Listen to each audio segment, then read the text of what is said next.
আসসালামু আলাইকুম। সবাই কেমন আছেন? আশা করি আল্লাহর রহমতে ভালোই আছেন।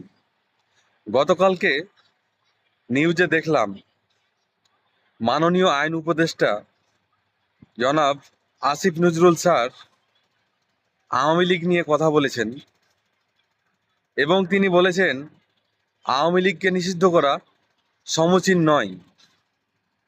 তো কাকে নিষিদ্ধ করা সমীচীন? আমি স্যারের অনেক বড় ভক্ত ছিলাম বা এখনো এই স্যারের ভক্ত। তার কথা শুনি, তার ভিডিওগুলো দেখি, তার বক্তৃতাগুলো শুনি, কিন্তু এই কথাটির সাথে আমি একমত হতে পারলাম না। যে দলটি দেশে গণহত্যা চালালো, লুটপাট করলো, দুর্নীতি করলো, মানুষের ভোটাধিকার কেড়ে নিল, সেই দলটি কিভাবে বাংলাদেশে নিষিদ্ধ না হয়ে এভাবে থাকে? অবশ্যই এই দলটির নিষিদ্ধ হওয়া অতীব জরুরি।